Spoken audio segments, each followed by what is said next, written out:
Good morning. It is Monday, October 18th. Welcome into the Morning Medical Update. We are live here inside the Dolph Simons Family Broadcast Studio. Thank you, everyone, for joining us on Facebook and on YouTube. We are glad you are with us this morning.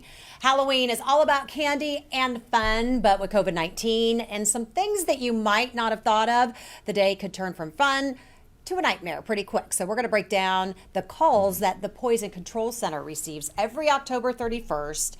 And we're going to also hear from Sunnye on how to keep safe and, of course, have fun during this huge candy overload. But first, we're going to check in with Medical Director of Infection and Prevention and Control, Dr. Dana Hawkinson. And before we get to the numbers, Doc Hawk, we woke up to the news this morning that Colin Powell, he was the first African-American Secretary of State serving as the 65th under the Bush administration. He has died of COVID-19 complications. He was 84 years old. So kind of help us understand kind of what that means when you take into account he was fully vaccinated, according to the family.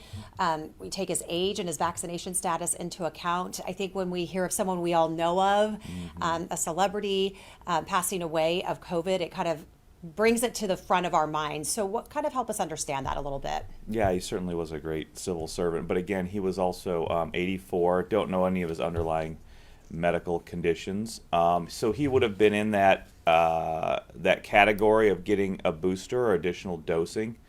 So we hope that everybody who is that 65 and above or has comorbidities or high risk for exposure either through work or other ways to the disease gets those additional dosing to help continue to protect. But again, we know that these vaccines are not 100%, but they still have extremely high efficacy in preventing hospitalization, severe disease, and death. We do have to take into account age, comorbid conditions, and things of that nature. But it's unfortunate. I think this is just one more story. This is a very public story of a great civil servant, of the fact of that we are having excess mortality, excess death, and excess illness in the United States, in the world really, because of the pandemic. But we know a good way to help prevent that, and that is through vaccination. And the family put out a statement today saying that we want to thank the medical staff at Walter Reed National Medical Center for the caring treatment. We have lost a remarkable and loving husband, father, grandfather, and a great American. And that's from the Powell family. So thoughts out to them today. As we know, it is tough to lose a family member to COVID-19. I want to find out what our numbers have been like over the weekend. What do you have? Yeah, we have here at the health system 22 active infections, with 6 in the ICU and 2 on the ventilator, and 30 in that recovery period. And of those 22 active infections, 2 are vaccinated.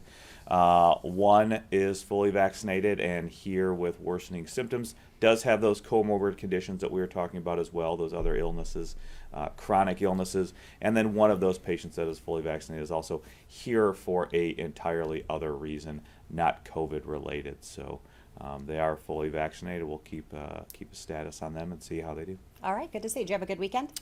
Yeah, it was good. It was relaxing. I also should state that Hayes has 7 active patients and 7 in that recovery as well for 14 total. So. Great. Thanks for getting those in for us. Okay, before we start our conversation today, do we have any reporter questions on the line? Sure. Good morning. Cody Holyoke with Channel 9. Hey, Cody. Good morning. Hi, everybody. Happy Monday. Was watching the Sunday talk shows yesterday. Arkansas's governor was on Meet the Press, I think, talking about state or federal vaccine mandates. And he's a Republican, but was kind of walking the line here saying that state or federal mandates push vaccine hesitant people maybe in the wrong direction and slow down acceptance. And I know this is taking off the political hat and putting on the healthcare hat here. What are you seeing in our area where there are private mandates in place? There are a couple local mandates. Why do you think people are still hesitant in our area? And what's being done to kind of change hearts and minds? What are you seeing behind the scenes?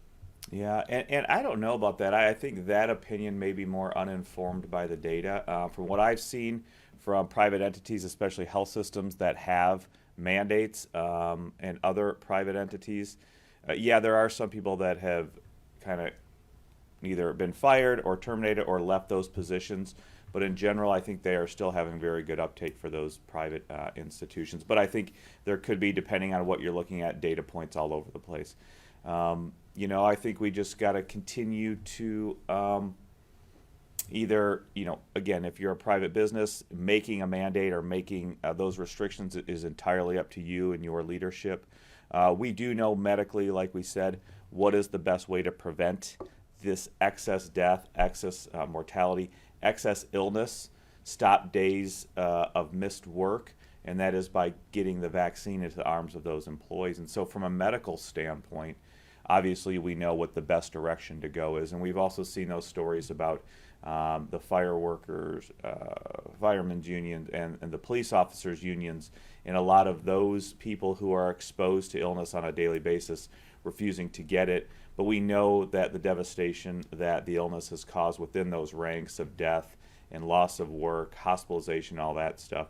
So again, we know that medically the vaccination is the right thing to do to keep people at work, to keep them, reduce their risk of going to the hospital. So we'd certainly back it again from the medical standpoint. And I don't know if our guest today has any thoughts as well. Dr. Stephen Thornton, good morning to you. Good morning. Well, I would echo Dr. Hawkinson's statement that like you said at the beginning, it's not perfect, but it's the best thing we have, and that we should be doing the best we can. And getting the vaccine is the best way to prevent the disease and prevent death from the disease. And I also echo that I think that the mandates have not. I don't know that there's anyone who wasn't going to get it that decided, who was on the fence and then said, well, now because somebody's telling me to do it, I'm not going to do it. I just think that those are decisions that are rooted much deeper than simply mandates. Yeah, and I think also individually we do see that when a certain family or social group is affected by tragedy such as a severe hospitalization or death, that encourages people within that bubble to get vaccinated as well. So I think there are those stories going either way, Cody. Some people will become more hesitant. Some people will become more open to getting the vaccine. Overall, we just want people to continue to stay healthy. We know that communities and countries do better when they have a healthy workforce and people can be at work and be productive, and this is the best way to go about that. Thank you. Other questions on the line today? Wait for it. All right, so we're going to get to our YouTube and our Facebook viewers here in just a moment. So get your questions sent in because we're going to be talking about Halloween safety, poison control today, COVID. Send in all your questions from over the weekend. We know you have them. I mentioned early about Sunnye Says. This is a child series that we started about a year ago to help kids navigate through the pandemic, from how to wear a mask, how to keep your hands properly clean, to how to properly distance yourself from friends but still be friendly, to the moment that we sent our kids back to school during a pandemic. That was a tough one. There were no vaccines. It was kind of a struggle in the beginning, but we all made it through. And after all of that, we just wanted to mention that this series has been nominated for an Emmy Award and the National Share Care Award. I am especially proud. I have to say, shameless plug, this is my daughter. She worked very, very hard. And to be honest, people in this business like myself and all of my colleagues, we work our whole lifetime to be nominated for an Emmy, and here she is doing it at 8 years old. So what kind of diva are you creating? I have created a new diva. 8-year-old. I mean, I have created. Thank you for mentioning it. Yes. Okay. So, she gives me a run for my money. So, if you would please, again, a mom's shameless plug, stick around and watch the end because, again, we're going to be talking about Halloween. This is our Halloween edition, and you could share this video with your kids and your friends and post it and all that good stuff. But let's get to the real experts. Not off at a treat for those working ER or poison control shifts on Halloween. And then you add COVID-19 to all of this, and it makes things a whole lot tougher. While adults and teens have access to the COVID vaccine, children under the age of 12, as we know, do not. But for many families, it's trick-or-treating as normal this year. It's hard to explain why we can't send our kids out. But last year, the hotline got 51 calls on Halloween. And get this, the biggest issue, according to the Poison Control Center hotline, most of those issues come from glow sticks. So joining us this morning to talk about those glow sticks is Dr. Stephen Thornton. He's the medical director of the Poison Control Center here at the University of Kansas Health System. He is also an emergency medicine doctor. And you've probably seen it all in some way or another when you work both of those type of jobs. How are you this morning, doctor? I'm doing well. Thank you. Good. Okay. So why glow sticks? Tell us about that. It is glow stick season with the Halloween. And these are, fortunately, fairly non-toxic. But when they break, they have a chemical in them that can cause quite a bit of irritation to the skin, into the eye. And what you have is kind of the perfect storm, right? You have all these glow sticks, you have all these kids, and just by, just by probability, some are going to break. We occasionally get people try to eat them, things of that nature, drink them. And fortunately, like I said, ingested wise, they are pretty low toxicity. They don't cause a lot of problems, maybe a little bit of an upset stomach. But where we see the problems is people get into their eye or they get on their skin, and that can cause quite a bit of irritation. The treatment is pretty simple. It's rinse it off, rinse out the eyes, soap and water in the skin, and just expect for a little bit of irritation, but it's usually the limit of it.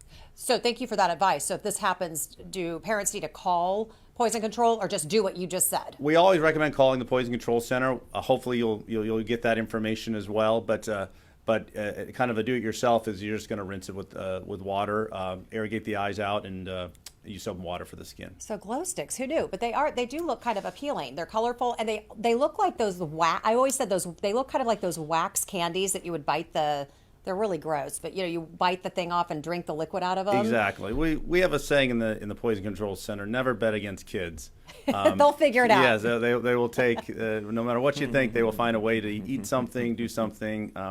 And so they keep us in business. Very good advice. Okay, so what other types of calls do you get on Halloween? So we also get more than an average number of calls about dry ice, which some people use to make the fancy fog and whatnot, and don't appreciate how really cold it is, and we see burns from that. And there's always concerns anytime you're out there's parties and whatnot. Alcohol becomes an issue, particularly if drinks are left out and kids get into them and things of that nature. So we see a little bit of bump in those type calls. And then kind of the run-of-the-mill medication type problems can be a little bit exacerbated during Halloween because candy's candy. Kids think medication's candy. They'll get into them.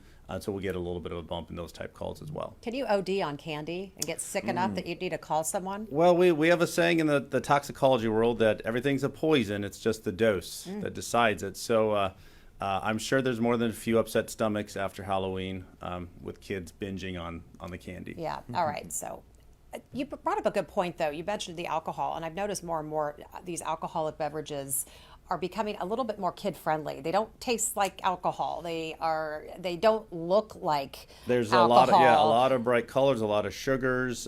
There's kind of more like mixed drinks, cocktail kind of things. They look out like there. they're in soda cans. Exactly, and in America, we know that binge drinking is becoming a bigger and bigger problem, and one of the triggers for binge drinking is holidays. Yeah. And so we see a lot more alcohol-related problems on any holiday. And a lot of mixed families together, people leaving Exactly, drinks right. around. You have parties and you got kids running around and people just don't think about it. And next thing you know, the 5-year-old downs a Jack Daniels and things aren't too good. And that would warrant a phone call to you.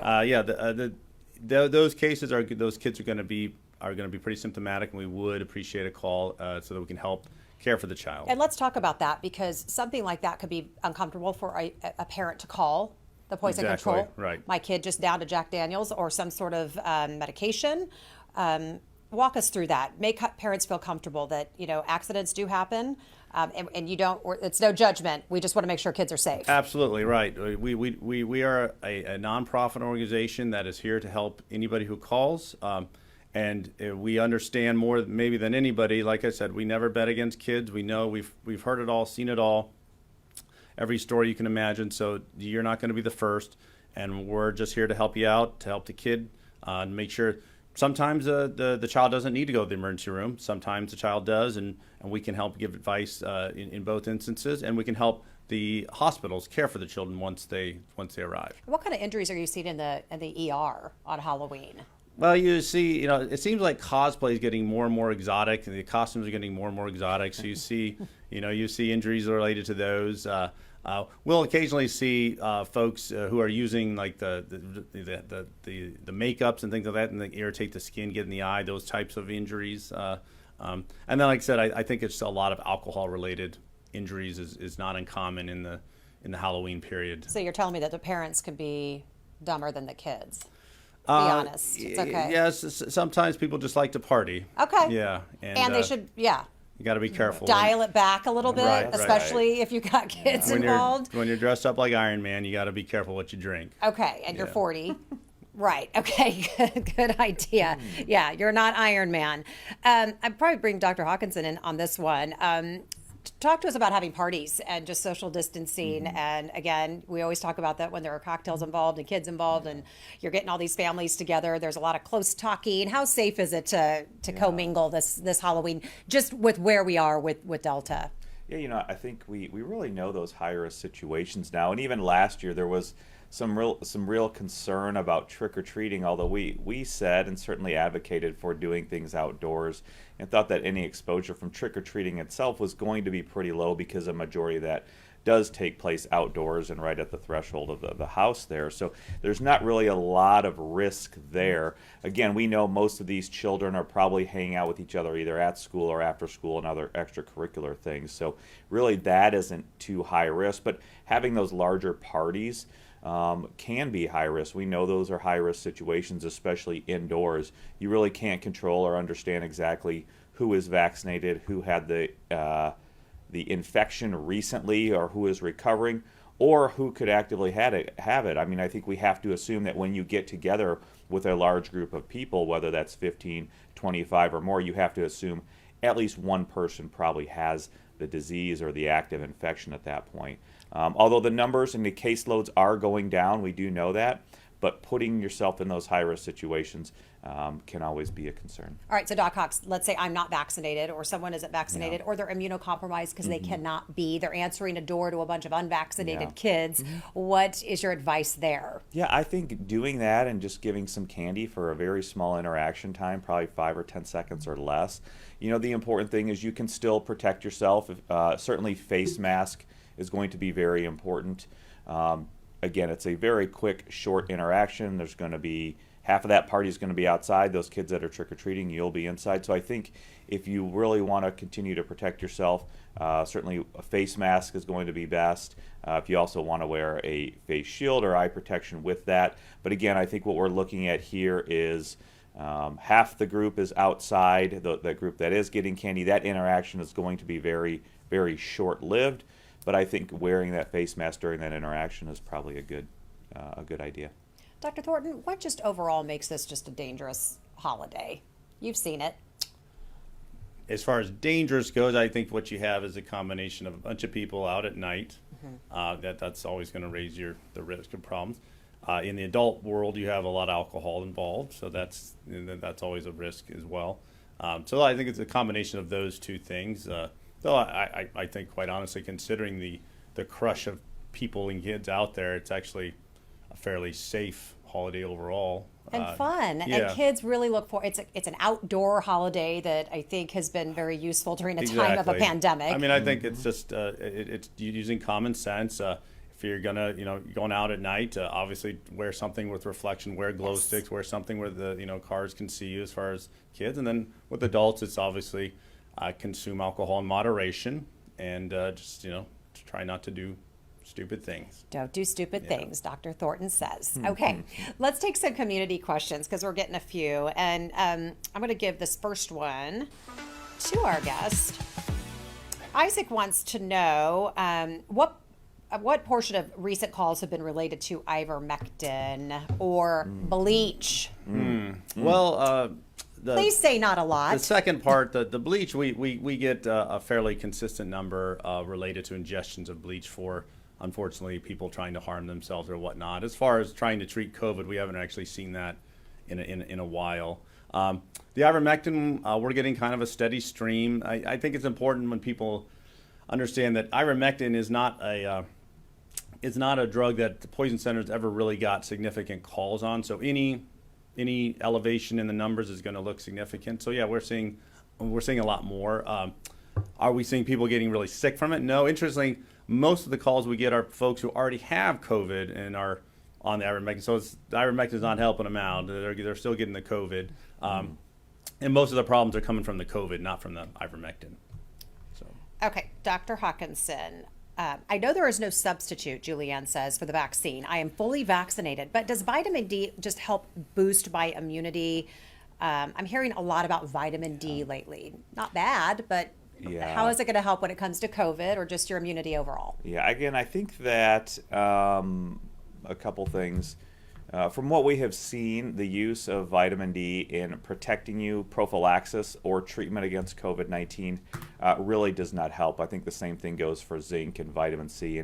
And really those things and those vitamins have been looked at for decades and decades and never really shown to have a high amount of real beneficial effect for a variety of different things, and Dr. Thornton can talk to this too, vitamin C and things of that nature. So I think when you are taking these over-the-counter supplements, doing it in the recommended daily doses will not have any harm, but I really don't believe that the benefit is there. And certainly for certain things, vitamin C, vitamin D, and zinc in particular, the trials have shown no benefit in whether protecting yourself from the infection or once you do have it to treat the infection. Now again, certainly people who want to overall have a healthy lifestyle can certainly take these supplements in the recommended daily doses, but for the purposes of prophylaxis and treatment against COVID-19, they haven't really shown any benefit. And just to follow up to that, what about melatonin? The same thing. I mean, people are looking for utilization of drugs that are okayed or authorized or used for one thing and really turning it to COVID. And really what we have seen, besides steroids essentially, is that none of these, especially over-the-counter drugs, have shown really any benefit in protection or treatment against COVID-19. Okay, I brought up the I word, ivermectin. So now Kip is asking, what is ivermectin used for in humans the proper way? Who wants to answer that? I think I'll let the infectious disease Okay. doctor answer that one. Certainly it is a very good drug when used for the reason that it's supposed to be used, such as parasites. There's one infection, an intestinal infection called strongyloides. So there are parasitic infections. There are real uses for it, and it is beneficial. But for this viral infection, despite what this basic science lab initially showed, and that you have some reduction in the viral load, but that could be for a number of reasons when you're looking at benchtop research, and that happens every day with all kinds of compounds. But it's really the issue of bringing it to market for the actual benefit that you see in that basic science research lab. And so far, ivermectin has not been shown to do that.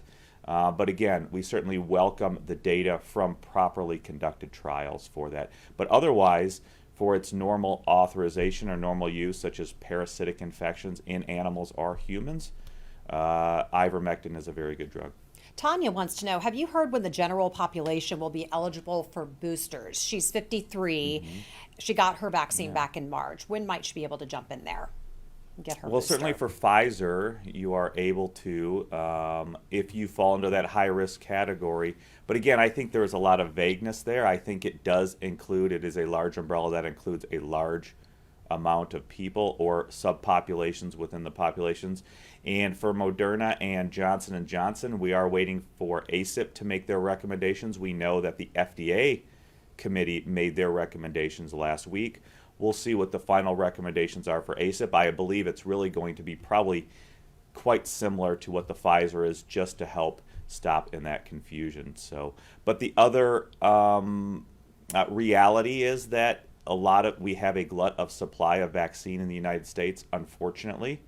We would still like people to go get their first and second doses, but certainly wanting the booster or the additional dosing, we know that people have the ability to walk into private clinics and or private pharmacies and really get dosed as they want to. Gretchen wants to know, could the doctors please weigh in on this? How long till an mRNA booster might be available for J&J? She received it in March, and I'm a woman in my 40s with a blood clotting disorder. I would rather just wait for a different booster. What advice do you have? So we know that from some English studies looking at the AstraZeneca vaccine and then getting the mRNA vaccine, you seem to have really, really good, robust protection from both the B cells and T cells when getting dosed like that. What she is talking about is mixed dosing or heterologous dosing, which is basically you have one company or one platform, which is the adenovirus, the Johnson & Johnson, and then you mix it with an mRNA vaccine. I believe ACIP will be meeting on that to talk about that as well. So just hold tight and wait for that information.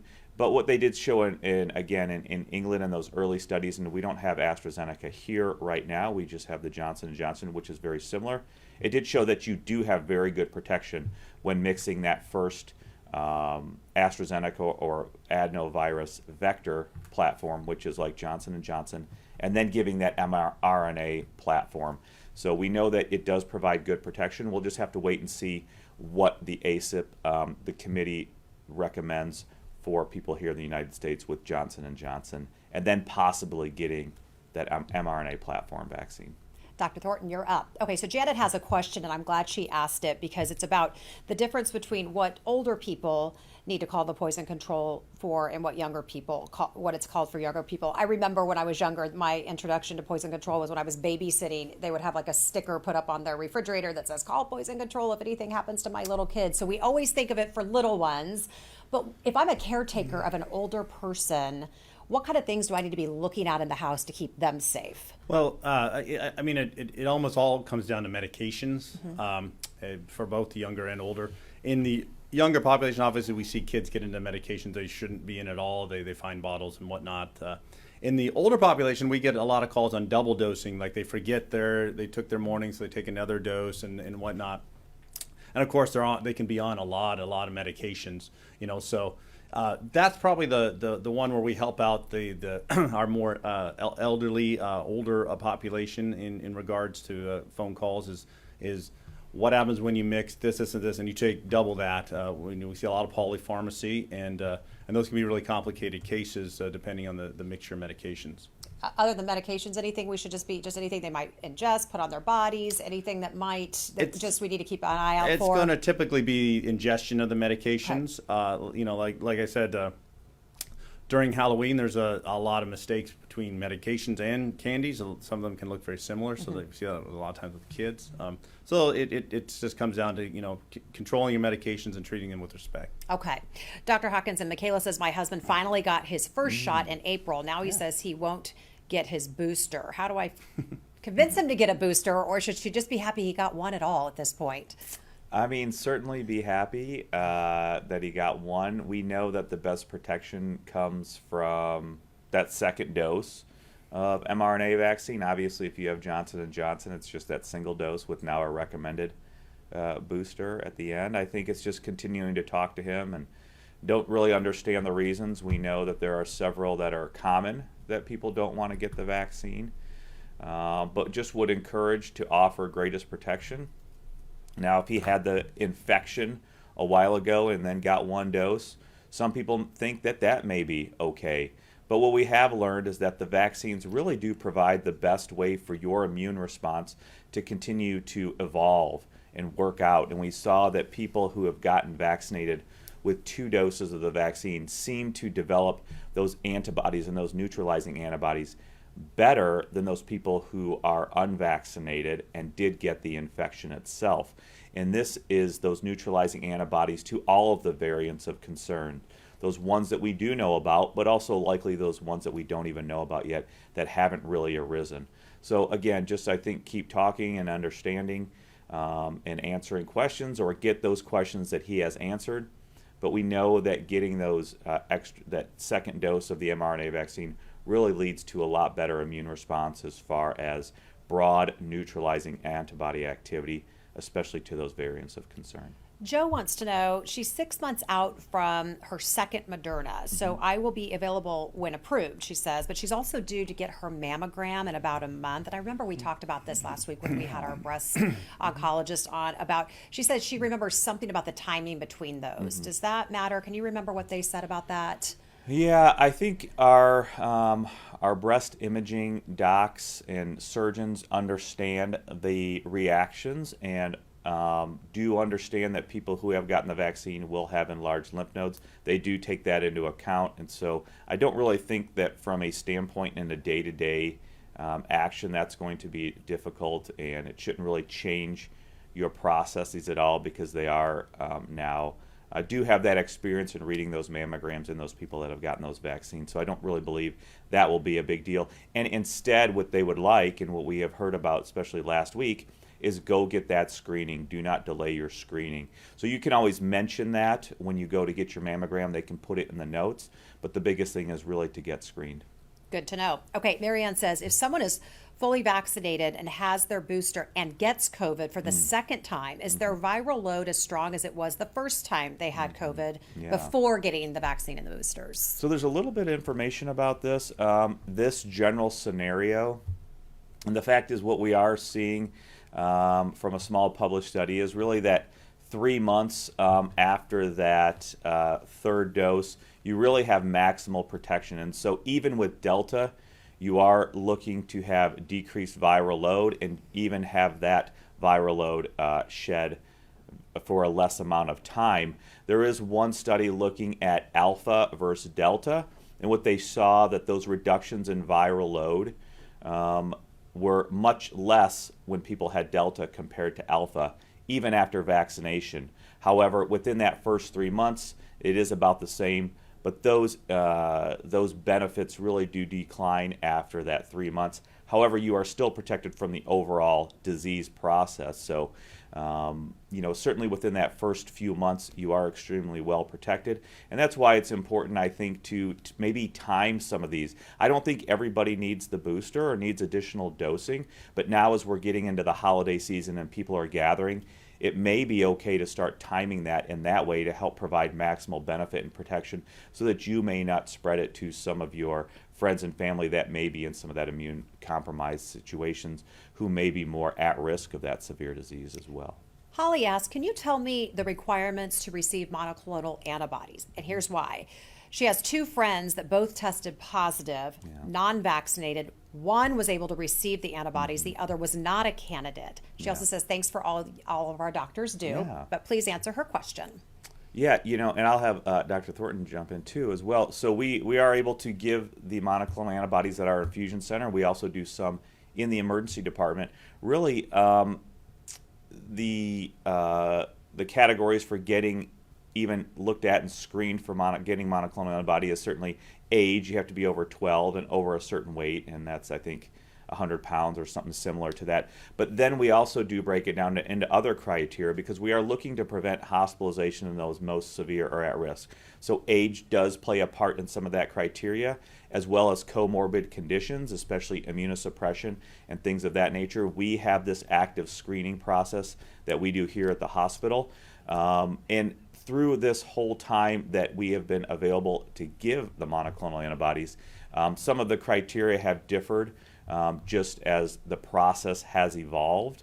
But I think that goes to, again, the screeners who are doing those with the criteria, looking at that, seeing who is the most at risk of hospitalization, and that could be one reason. I don't know if Dr. Thornton has. Yeah, I mean, it could have been as simple as the criteria changed between the two with the 2 patients, but in general, like Dr. Hawkins is saying, we're looking at patients who are at risk for getting really, really sick. It's kind of like you're looking for a Goldilocks kind of thing, just not too cold, not too hot, just kind of right. And so it very well may be that one of her friends fell, out of the criteria, or like I said, the criteria changed between the 2. Yeah. So. But it is age, comorbid conditions like immunosuppressive therapy, diabetes, heart disease, lung disease, obesity, things of that nature. So there are different criteria depending on also what age. Are you 65 and over? Are you under 65? Things of that nature. Dr. Thornton, I know you specialize in toxicology, but also emergency medicine. What are you seeing as far as COVID? You said not as many cases, but we continue to see cases, but they're definitely declining, and I think that's reflected by the numbers in the health system. We continue to see, I mean, I wouldn't say universally, but 95% are not vaccinated who present with serious disease. And overall, I think we are definitely seeing a decline. And I think at this point it's an opportunity for us to stay ahead of it and continue to keep it declining, and hopefully we won't have any more surge. Dr. Hawkinson, Kim said she reached out to Hy-Vee to get scheduled for her flu shot and her Pfizer booster shot, but the pharmacist suggested not getting them done at the same time.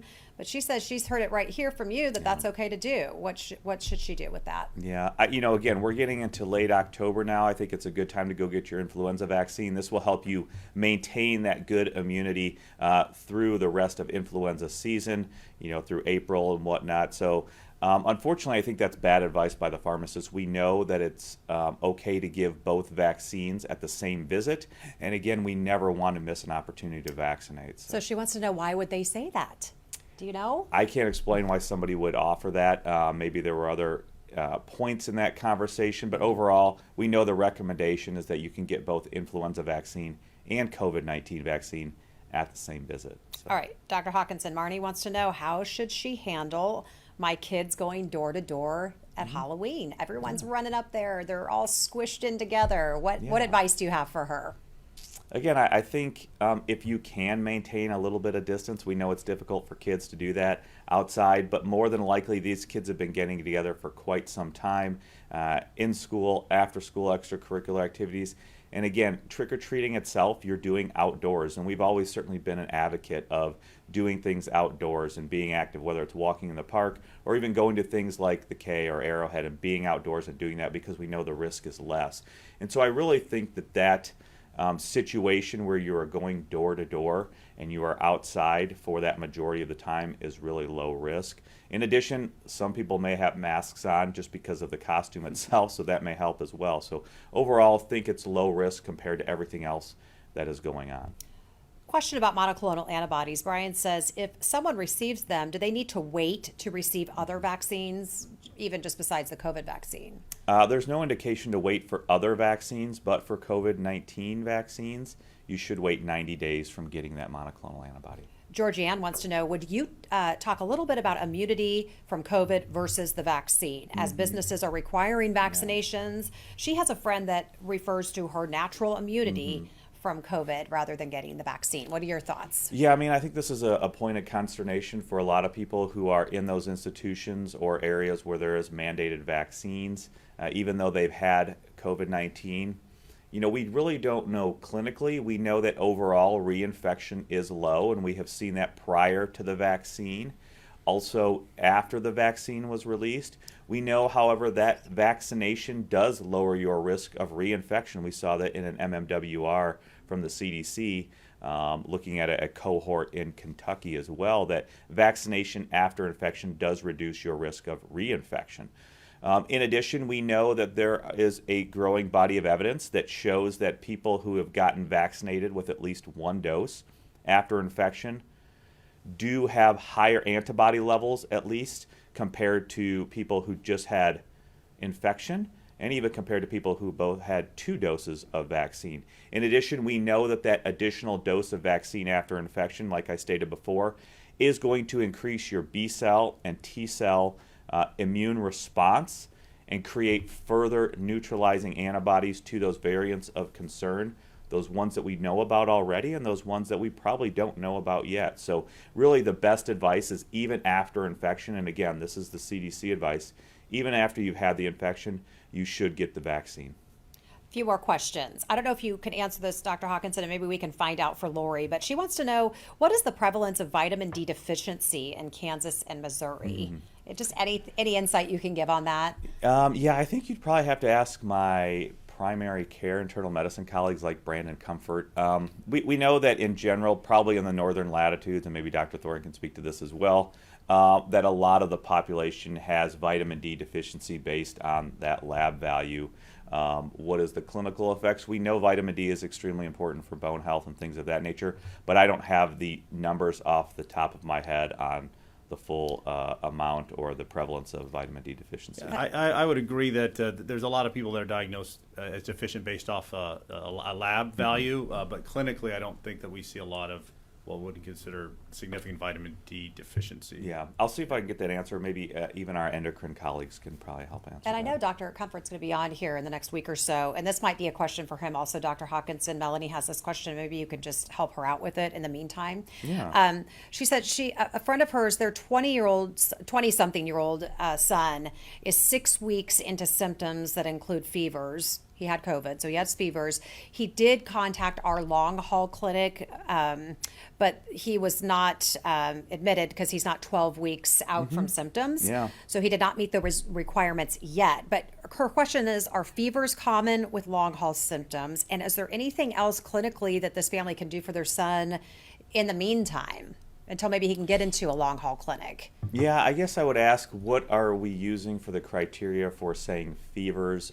Is it subjective? Are you just feeling hot? Are you actually taking the temperature? What is that exact temperature? But in general, I haven't heard that for long haul symptoms necessarily, true fever is an actual symptom or a sign of continued long haul symptom.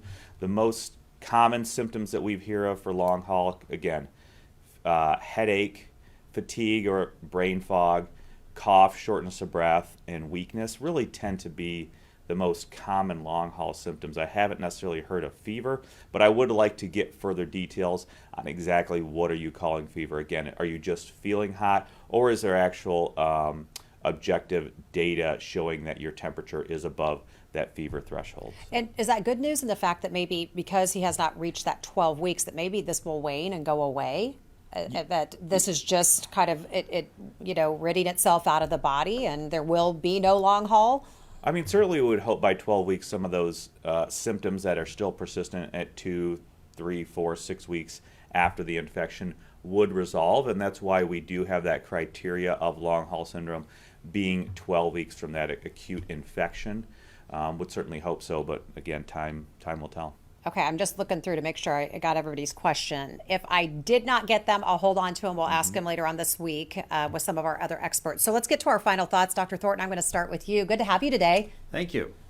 What do you want us to know? We've got Halloween coming up. We just want to keep everyone safe, and just in general. Yeah, like I said, I think the keys are obviously it's taking place at night, so make sure that your children are visible. Make sure that with the glow sticks that you understand that they can be irritating, but they're generally not very toxic. And of course, for the adults, just remember that alcohol in moderation is the key, and always kind of think before you drink. Good advice. Is poison control underutilized? Do you wish people would use it more often? Are people using it the way they should? Do they need to be calling more often?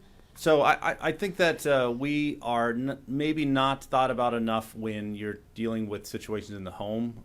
We can help a lot of times prevent an emergency department visit. And so, and like I said, we're 24/7. We're always happy to help. And any indication, give us a call, and we'll see what we can do for you. So get that number back up on your refrigerator. Exactly. And use exactly. it. Okay, will do. All right, Dr. Hawkinson, final thoughts? It's Monday. Send us out into the week with a good thought. Lots of good information last week on the FDA committees looking at boosters for Moderna and Johnson & Johnson, and we know that people who got those 2 vaccines were kind of waiting for that. We'll wait for the final ACIP recommendations coming up within this week here and kind of go from there. Overall, continue to get vaccinated. We know that cases had been going down. I saw in other headlines where certain areas, they may be ticking back up a little bit. I think we are at a great place now to get those vaccine hesitant people and those people who haven't received vaccines, get them vaccinated so we can provide maximum benefit and protection, especially now as we're getting into colder seasons and the people will want to be meeting indoors, holiday get-togethers and things of that nature. This will provide maximal protection and especially keep those groups of people and those subpopulations who are most at risk of severe disease, keep them protected as well. We know that's going to be so vitally important moving forward. We've already had so many excess deaths and excess illness in the United States with the pandemic. We have a way to prevent it. Let's continue to promote that and get that done. Okay, can we rewind really quick? Because Melanie got back with me, and she said those fevers are about 100 to 102 on that kid that is in his 20s. Anything to add to that? 100.2 or 102? 100.6 to 102. Okay. Yeah, I mean, I certainly wouldn't expect fevers, but again, hopefully those will go away, and certainly can get in just to make sure there's nothing else going on. It is probably not feel too well for that patient that is having those fevers on a daily basis. You can take some fever reducer. Always, also, if you need to get into a physician to get a medical evaluation. Make sure there isn't something else also going on. All right. Thanks for answering that follow-up question. She got back with me. So, okay, everyone, we're going to wrap up the show here in just a moment, but thanks for staying with us again. Yes. So I did get the answer from an endocrine colleague okay. about the vitamin D deficiency. So it sounds like nearly half in the U.S. So it's pretty prevalent. So it's not just us here It's not just getting us enough here. sun. We always feel like we're not getting enough sun, so it's And not probably just us. about 45% is reasonable for Kansas. Okay, interesting. All right. Okay, so now we want to thank everyone for being with us. I mentioned Sunnye earlier, my shameless plug for my daughter, but Sunnye Says is back with the latest edition of Sunnye Says. So this time it's Halloween safety. That's what we're talking about today. You can share this with friends and family to keep you and your friends safe on this favorite holiday of the season. Just take a look.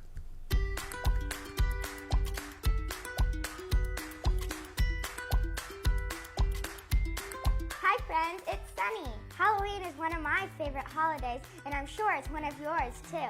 But before we head out to get all that yummy candy, let's go over a few rules to keep you safe and healthy. First things first, Sunny says, make sure your costume fits just right so you can see really well and you don't trip or fall. If you use face paint or makeup, make sure it's non-toxic.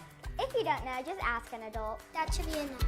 Glow sticks can be fun and festive, but keep them out of your mouth. Dry ice is so cool, but Sunny says, don't touch it with your bare hands. It's ice cold, but it can burn. It's fun to trick or treat with friends, and it's safer too. Trick or treat! But Sunny says, make sure kids and parents understand the social distance and masking rules in your group. Make sure to look both ways crossing the street.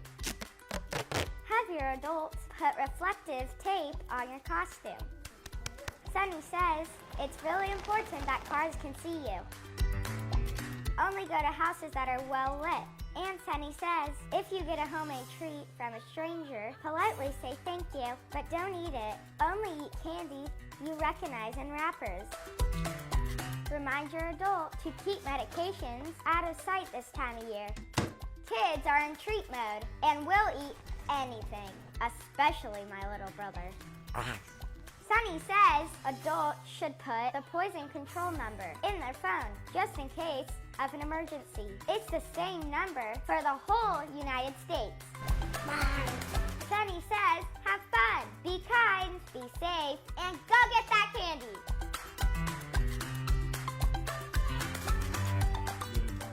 Good. Was that good, Dr. Thornton? Okay. Cuteness overload. Hashtag. All right. I just had to make sure that was Dr. Thornton approved. Okay, everyone. Thank you so much for being with us today. We really appreciate it. And you can call this a family affair. A mother and daughter discovered a gene that means breast cancer runs in their family. This comes as they both battle the potentially deadly disease. But it's not just women who have the gene. Men do too. We're going to take a look at how our survivorship and high-risk program here at the health system is helping to save lives. And of course, don't forget, you can catch our show here every single day, anytime on Facebook and YouTube. We will see you tomorrow at 8. Make it a great Monday. Subscribe to our morning medical update and open mics with Dr. Stites podcasts. Now everywhere podcasts are available.